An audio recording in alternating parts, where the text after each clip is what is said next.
quick message before we start.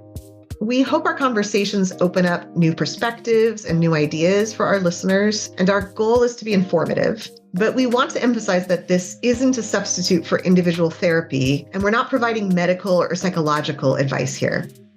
If you feel moved by what you hear, and if you want to explore it more deeply, or if there's something in your life you'd like to work on, please reach out to an LGBTQ affirming therapist online or in your area. You'll be glad you did.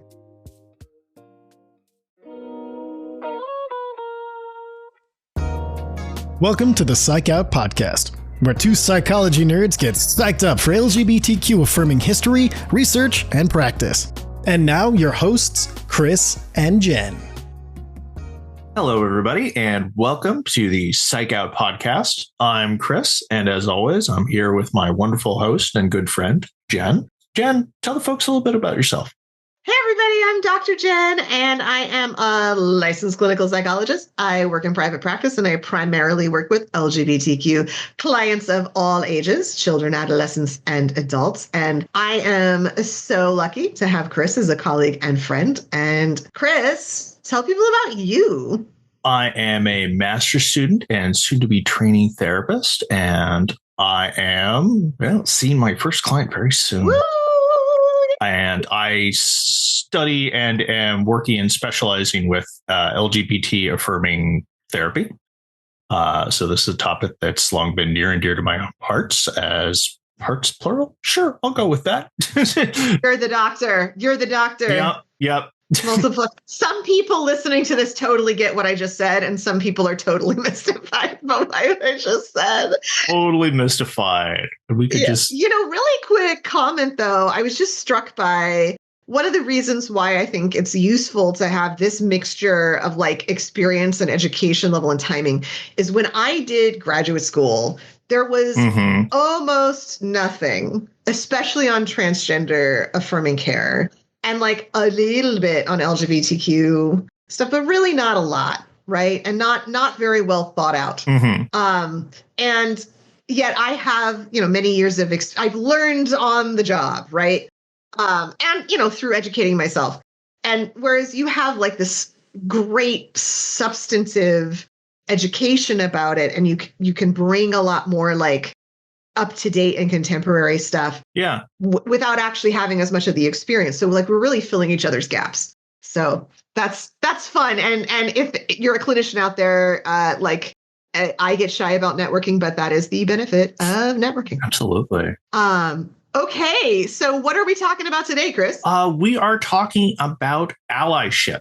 We're going to talk about the history of the term, of the concept. We're going to define what it is that we mean when we talk about allies or be an ally as an activity. And then we're going to open it up and like really explore how we feel about the term, like how we've experienced it, like the limits of its usefulness, the usefulness of its usefulness. I love that.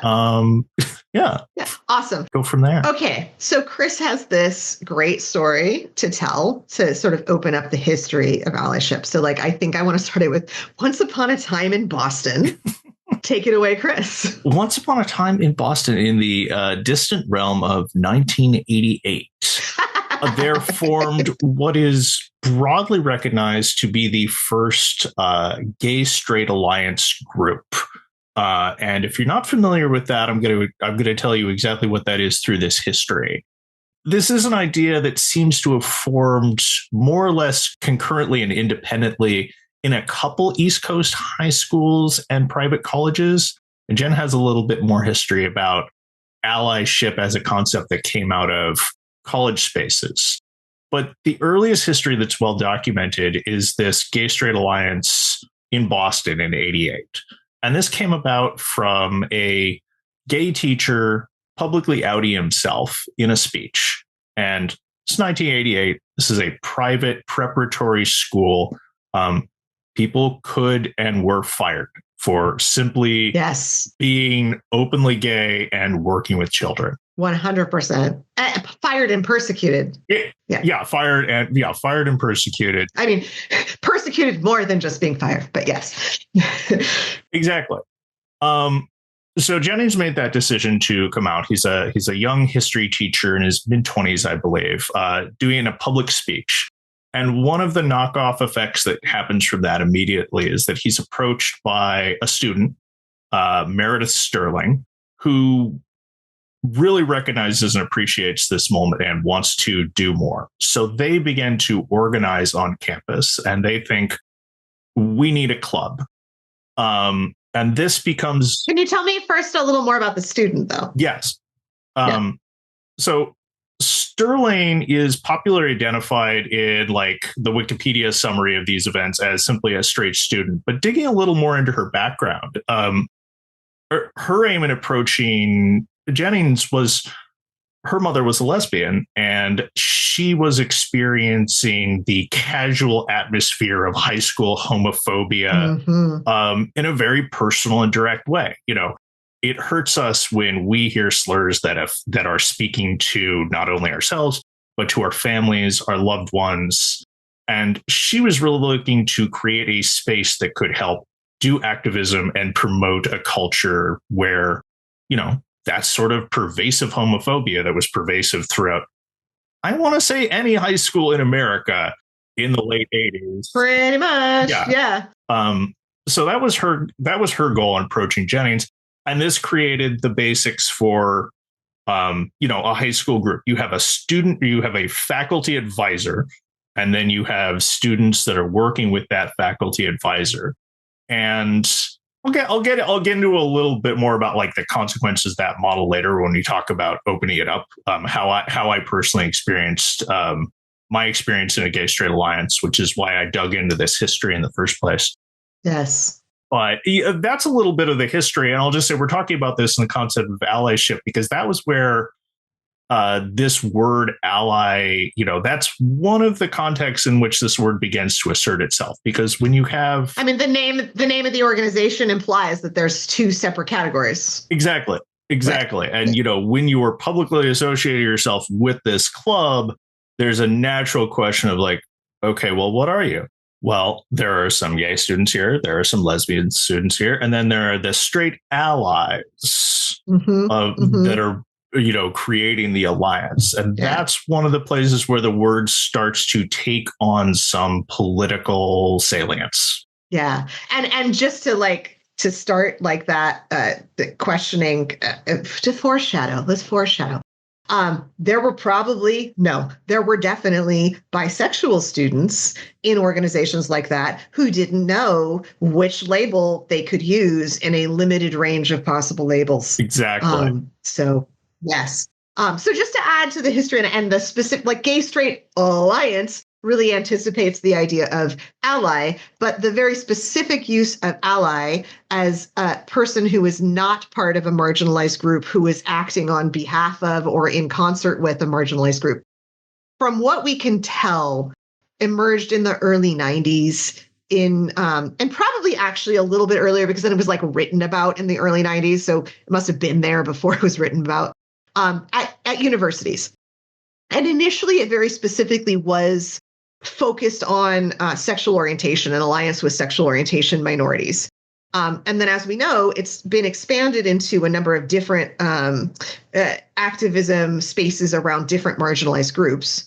And, I love that because it really shows how that term transcends specific categories and really points to the fact that we are operating in a space of multiple oppressions that we need to address at the same time. Although, again, to foreshadow opening it up, that means like we need allies and also need to be allies. And there's never, if we think about intersectionality and the idea that people around us are in multiple marginalized categories a lot of the time, like as a queer person, I have to be an ally to queer people. Yeah.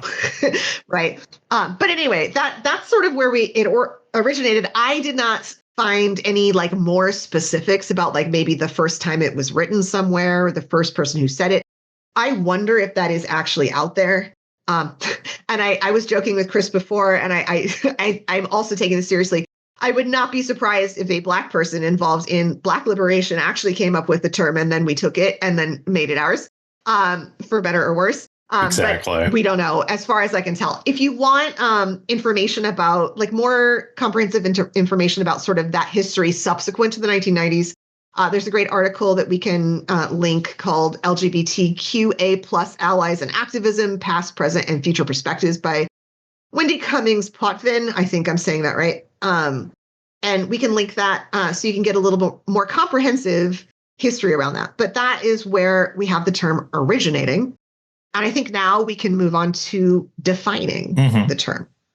And, I think we've talked about this before, but I really like definitions involved in social justice spaces and involved in queer spaces that come from the marginalized people themselves, right? Like, if I am standing outside of that group and here to be helping that group, I want them to tell me what it means to be allied with them rather than me deciding what I think it means to be allied with them, right? So there are a couple of resources that I went to really look for, like, some more comprehensive, like, researched ideas about what allyship really means and what it looks like.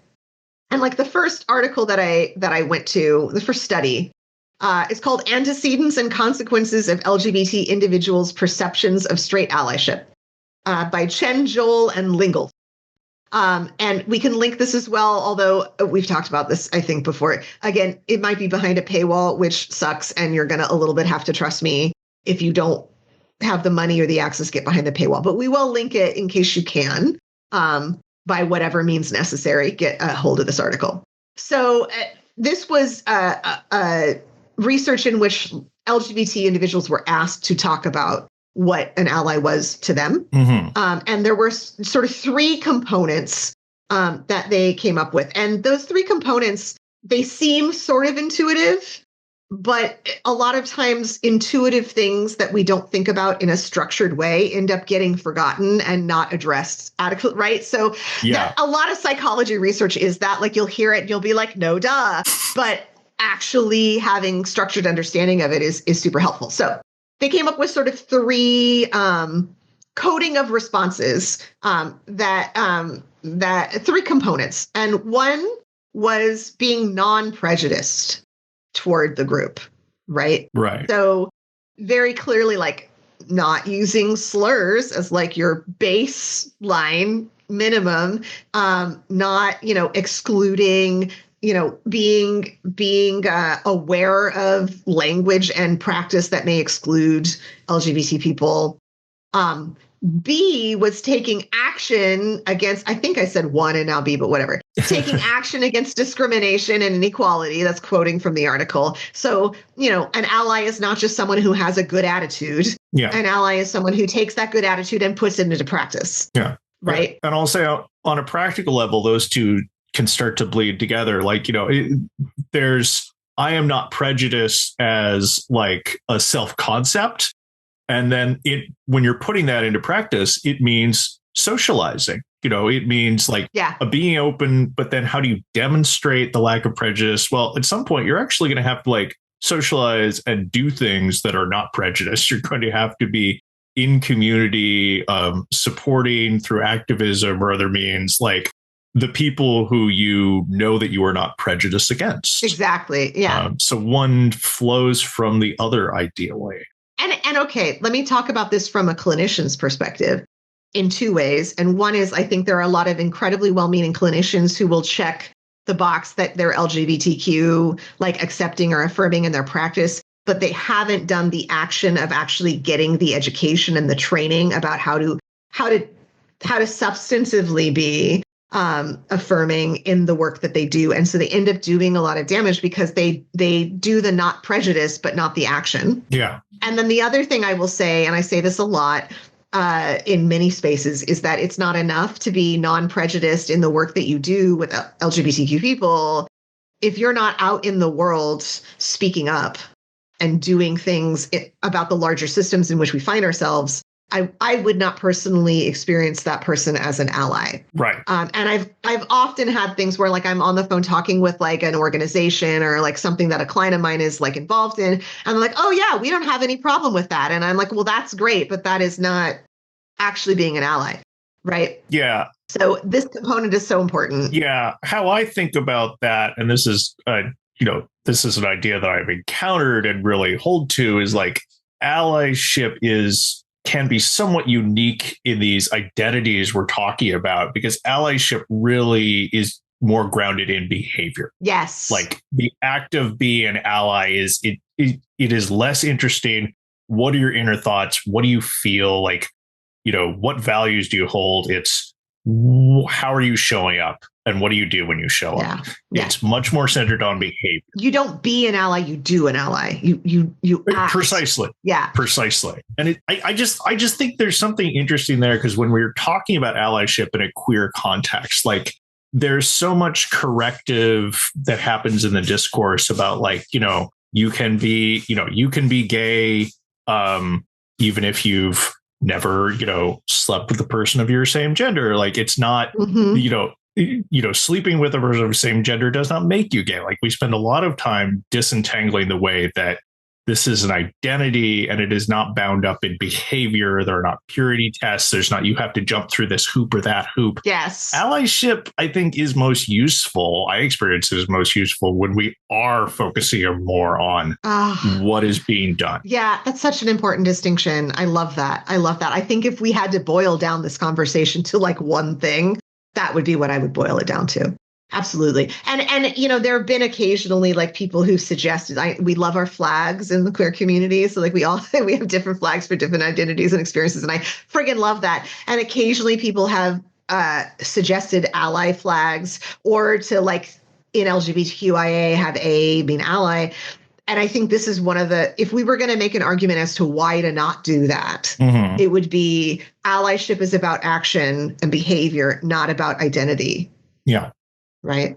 And I love that. Okay. And also the third asexuality. Sorry, go on. Asexuality. Yeah. Also, let's not bump away the asexuality. 100%. Thank you for saying that. That's so important. Like, let's not drop that or decenter that from that letter. Okay. And the third thing, or C, because I've lost track about whether I said 1, 2, or 3, or A, B, or C. And this is one that I've seen this sort of talked about in a way that I think can be very alienating. This is a wonderful way of putting it. I'm going to quote them: having humility about one's perspective in discussions about LGBT issues. And they actually like italicized humility as like the most important word in that section. And I think, we kind of can get like very like strong about that and to like sort of shut up and listen sort of way. And like, I get where that comes from, but I think like the beauty of humility, which we talk about when we talked about science as well, in this case is like, I know that I am not as aware of these things as people who are personally experiencing them. I am going to decenter my own opinion so that I can be taking in other people's opinion. It's humility. Yeah. I love that they put that in there. I never would have, if someone had asked me to define allyship, I probably would not have gone there. So that study is so helpful. So like, that's the third one. Yeah. I love that too. It bears to mind, like, the allyship that I've done, within the queer community. Yeah. Like moments where I've like really put myself in that seat of like, not speaking for others and really listening with people have an experience that's like well outside my own, or just like plain new to me. Like having that humility is so important. Yeah. And if we think about the idea that we actually are all allies to one another, because we all have experiences that are different from one another, carrying that humility wherever you go is what's going to help you not miss it. Like always have it. Right. Yeah. And actually backing up to action really quick, because I had this thought too. When I've worked in organizations where maybe I'm the only queer identified person, the only openly queer person, I kind of honestly never think I'm actually the only one. Some of the others may be future queer people, if you know what I mean. But like I'll be in meetings and sometimes, the person in the room who's sort of an ally will wait for me to bring up an issue and then will back me up. Right. And on the one hand, there's humility in that, right? There's the like, I don't want to speak for, but I will say that the action part that I appreciate is if they speak up and let me back them up. And this you see in the research too, is that at least queer people perceive that advocacy is more powerful and more effective when it's a not queer person who is doing it. Yeah. Right. So I think you can balance action and humility by speaking up in a way that is non-authoritative. Like, hey, I just want to pause and ask the question, do we think blah, blah, blah, blah, blah, blah, blah. That's such a good point, because even in the way I was just talking about allyship and interqueer community allyship, like I was conceptualizing it as like wait to speak. But there are so many instances where it's important not to wait. Yeah. And there's, when everyone is waiting on you to speak, and when you're the only person in the room that like has this identity, like that's a lot of pressure and emotional labor being put on the one person. Yeah. And like there has to be a willingness to be like act with humility, but act. Yeah. And you can do that by like asking the group, hey, have we considered blah, blah, blah, blah, blah. You do it as an open way. At LGBTQ Evolutions, we know that change starts with people like you. Every act of kindness, every dollar, and every moment of your time brings us closer to removing the barriers that prevent our friends and family from being themselves. Together, we can create a brighter, more compassionate future for our community. Donate today with the link below. So that actually leads me to the second article that I think is very useful here in this sort of second dimension in which we can think about allyship and the definition of it. This one is from an article called What Are They In It For?, which is an excellent, excellent title. I love it. Yeah. What are they in it for? Marginalized group members' perceptions of allies differ depending on the costs and rewards associated with their allyship. And this was about a number of different marginalized groups, not just LGBT groups. And it's by Michael Ty and Jaron L. Nyland. And I think I'm saying that right. And also we'll put a link to that one. And they talk about costs and rewards, right? So if I'm speaking up in a meeting and I'm doing that emotional labor, there's a big cost. And the cost isn't just the labor. It's also like sometimes you become the person who is perceived as beating the drum or, absolutely. I have had the word agenda thrown at me.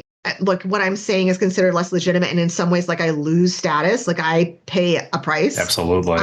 So for an ally to choose to pay that price instead of me matters, right?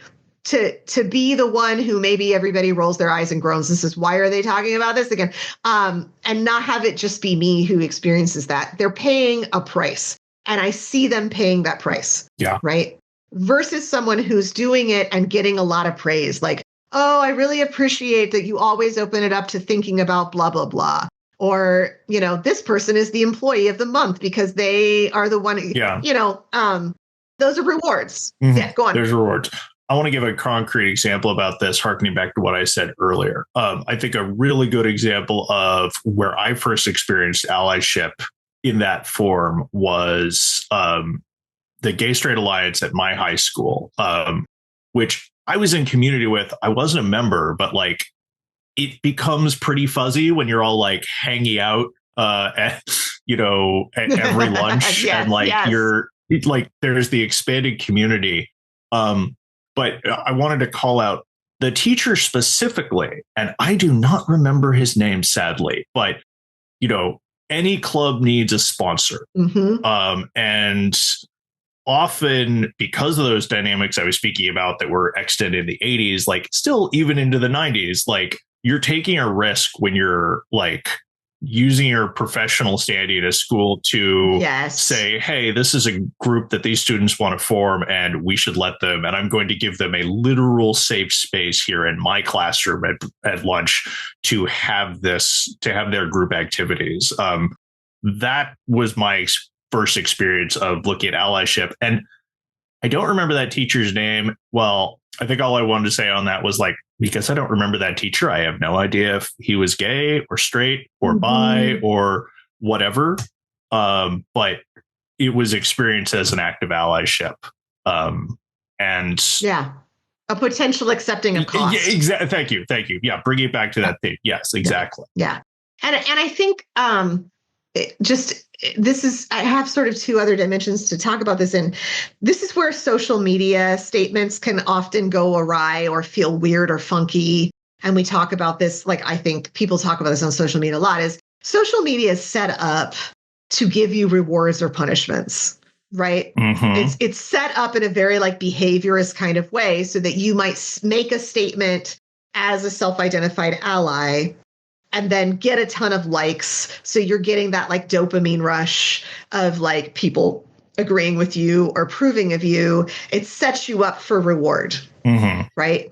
And then being on the outside and watching somebody like get all that attention can feel like, oh, look, this ally is getting cookies, right? And even often like not on purpose, like that person has perfectly genuine, right, like intentions. And what I appreciate is when I see people go, well, if you liked this post, let me direct you to this queer person and what they're saying, or this post, that like actively deflecting reward is a really good, to me, active allyship and a very humble thing to do too. Yeah.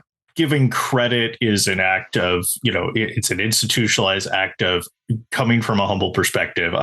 My knowledge has been built on other people, and there isn't, we're both involved in academia where the citation culture has descended to us from centuries. And the internet has never had anything like, a uniform expectation of if knowledge should be cited in that way, how it should be cited. No, definitely not. But actively choosing to be like, okay, like, even though I can just say whatever I want on the internet, the format I'm going to say it in is by giving a direct link to citing, how I came by this knowledge. Like that is so important in that context. Yeah. Yeah. Or if you like my writing, you're going to love this trans person's blog. Exactly. You know what I mean? As an example, like really deflecting that. And the other arena that I'm going to say, touchy though it might be, is like, you see where in politics this plays out a lot, right? Where we know a politician is our ally if they're willing to lose some votes for us. Right? How many of those are there? I don't even want to speculate. Whereas like you see right now, like a huge amount of calculation going on of like, well, we think that we lost votes because we weren't, actively transphobic. I would question that data, but whatever. So we're going to throw them under the bus. Yeah. Right. And like, obviously, if you're not willing to pay a price for being allies, then you're not doing allyship. Yeah. Like, period. You are just claiming an identity with, less than zero action. Yeah, for benefit, for your own benefit. For your exactly. Right? And there are certain politicians whose names I will not say who have built reputations on that.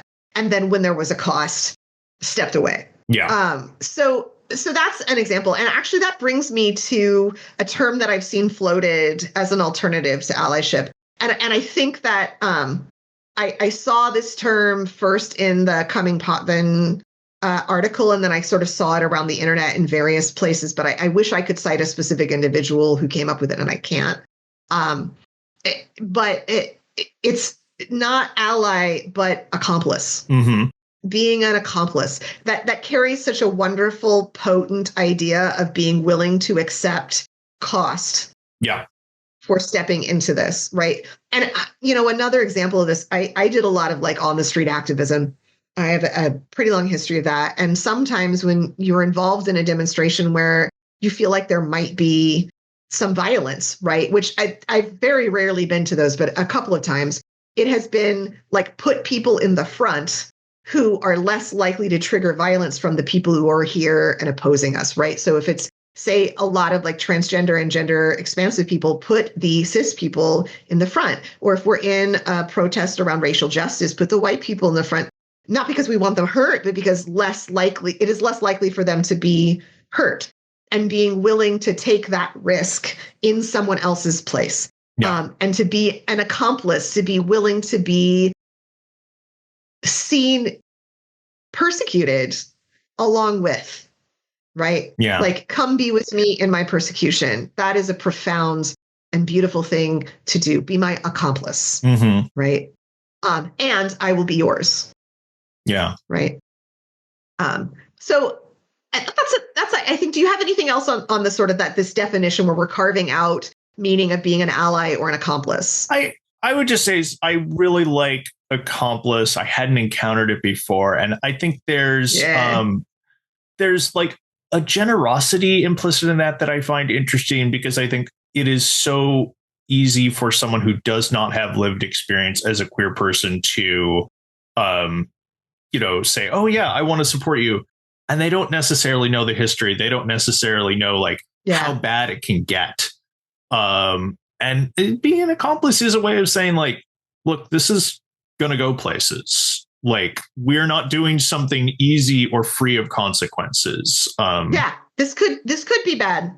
It's great if you want to take on those consequences, but like also you should know that they are there. And, at the risk of doing too much reward, but I mean this with humble gratitude. Some of the people that I think about when we talk about that, for instance, are parents of trans kids who are in this atmosphere, in this culture right now, still getting their kids medical care, gender affirming care, and the medical providers who are doing that. And there are so many people, from like front desk administrators through doctors, who are stepping up and saying, like, I've actually heard the quote, I will continue to prescribe these hormones until they take my damn license away. Yeah. Right. Like, that is being an accomplice. Right. Okay. So let's move up to, now that we've like really talked about how precious this term can be, and or like how we can play with the term, let's kind of break it down just a little bit. Let's open this term up, because sometimes I really don't like the category of ally. Mm-hmm. And I think both of us have personal history that leads us to this, as well as professional experience as well. But we can both tell our stories. Chris, do you want to start out with yours? Yeah. I'll just touch a little bit on, my experience with encountering the category of ally. When I was getting to know the folks in my high school's GSA, I was not out.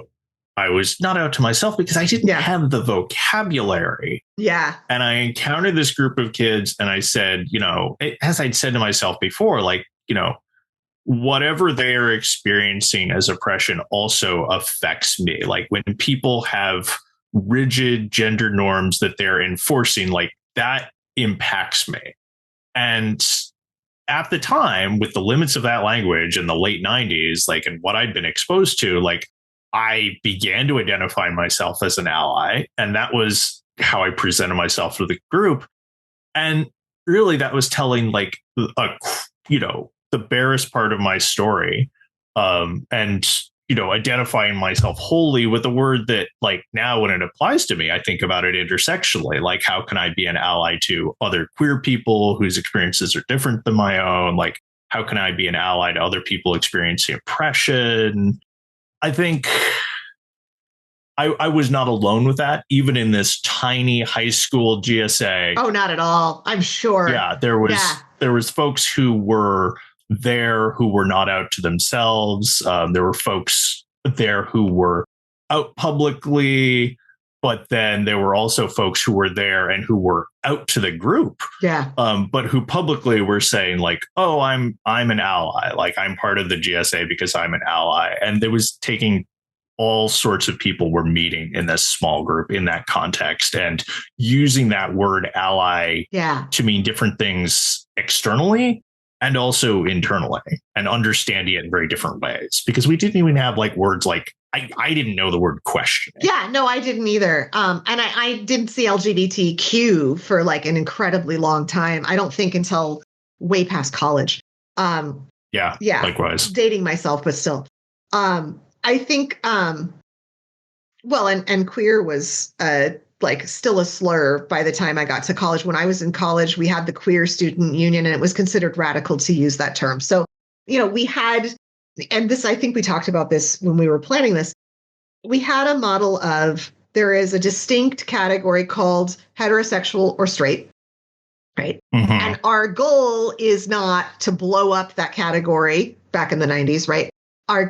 Some people had a more sophisticated goal, but let's just say, like, overall as a movement, the goal is to add another one or maybe two categories that we will consider valid, right? And that is like gay, lesbian, and then sometimes bisexual. And I'll talk about my own experience with that in a minute.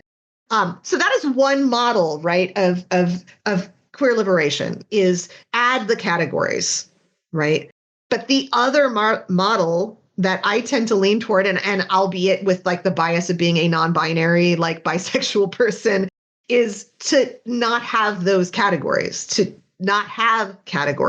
experience sexuality and gender as either always being fluid or always having the potential to be fluid. And I will say, as a clinician, having worked with people who came out to themselves as trans in their friggin' 60s and 70s, I believe strongly in many of us always having the potential to surprise ourselves by our sexual orientation and gender identity. And I think, what a lovely way to put that. Yeah. The potential to surprise ourselves. And what a wonderful way to live in the world if you're not afraid, right? And I think the term ally flattens that out sometimes. And in my personal experience, I think took way longer for me to understand myself, because when I was, in my early 20s is when I really got involved a lot in LGBT activism.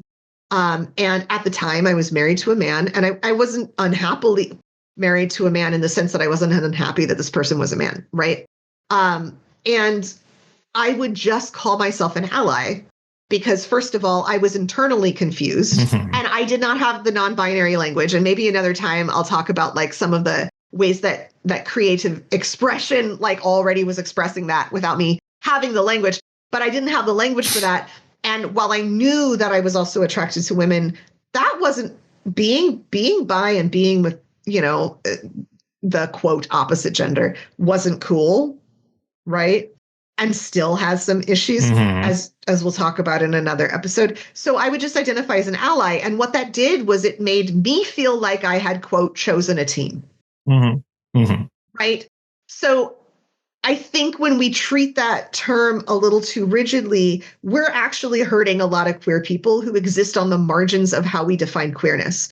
And we're flattening out the idea of what queerness even is. Yeah. And I understand why some people do that. I understand, for instance, why people want to be able to have conversations that are, exclusive to queer people. I will say that when I run things, I tend to not do that because I don't want to exclude people who don't know yet which category they are in. Yeah. And the other thing is, I will say, and like this book ends with the story that what was the name of the young woman? Meredith Sterling. Meredith Sterling. Like, let's think about Meredith Sterling. Was Meredith Sterling in the tent with us? Yes. 100%.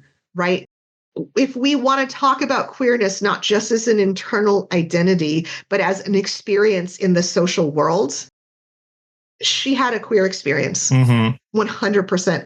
And I often will make the choice to include family members under that tent, especially, I will say right now, like parents of trans kids who are like shielding their children by taking in the transphobia themselves, right? Yeah.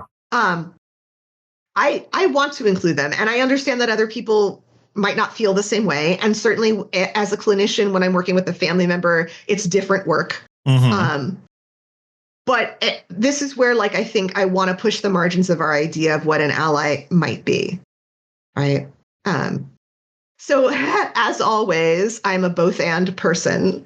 So I think the term ally is incredibly useful in certain contexts, especially the power of being the one to speak up and take that attention, the negative attention, and allow like the queer identified person in the room to like not have to take on all that labor to identify yourself as somebody who has a particular kind of responsibility to act in a particular way.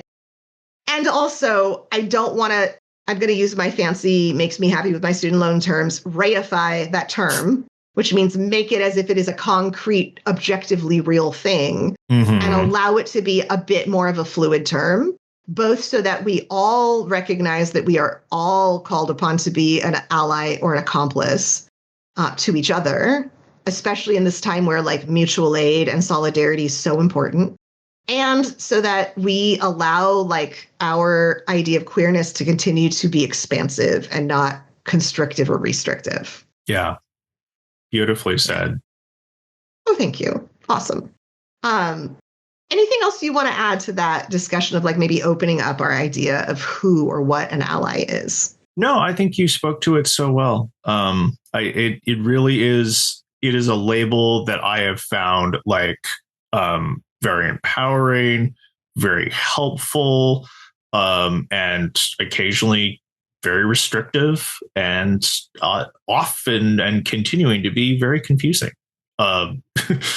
Yes, 100%. Yeah. And I mean, if I'm going to put it in another, fancy term, this is like you've got your narrative therapy corner and I have like my den of dialectics, right? Yes. And in a psychology perspective, dialectics, that you can define them a little differently in philosophical and religious terms. They're related, but not quite the same, which is very dialectical, is like taking the idea of allyship as a useful term and then allyship as a term that we want to deconstruct maybe a little bit, and finding a way of valuing that recognizes and incorporates both, that like a more sophisticated and powerful understanding of what it means to do those kinds of actions by finding the intersection between ally, helpful term, and ally, problematic term. Yeah. So that's my din of dialectics for the day. Yeah.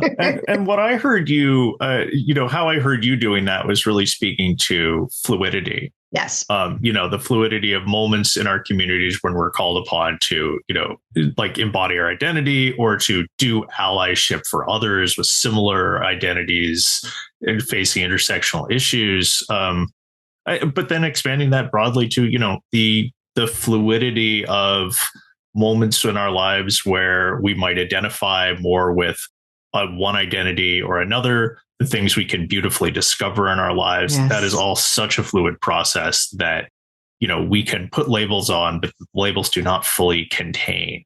Yeah, they are useful and also potentially harmful, depending on how intentional and mindful we are when we deploy them. Yeah. Yeah. Okay, well, this has been wonderful. It's so funny, y'all, when we first proposed this topic to each other, we were like, what are we gonna say? Are we gonna have a lot to talk about this, or is it going to be like an open shut thing? And then, of course, it wasn't. And it's such a worthwhile topic to spend some time thinking about. So, thank you for joining us on this like journey into the idea of allyship. And I hope, of course, we always come together in part with the goal of bringing attention to the work that we are trying to do with the LGBTQ community through our nonprofit LGBT Evolutions, which our wonderful producer Ty has talked about during the course of this podcast. But also, it's just lovely to engage in this conversation and share it with all of you. So thank you for joining us. Yes. Thank you, everyone. And thank you, Jen. All right. We'll talk to you soon. You've been listening to the Psych Out podcast. For more information on today's subject, information about our charity, or to find our Patreon, check the links below. Join us next time to learn more about the psychology of who we are. These are difficult times. We know that some of you out there are suffering so much that you might be thinking of ending your life. If you're having thoughts of suicide, please reach out to professionals for help. You can go to an emergency room, call 911, or reach out to the hotlines we have linked in this description below. I know that many of us have had bad experiences in medical settings, but there are people, many people in this field who want you to live. Please reach out for help so that you can find them. We want you around for our next talk.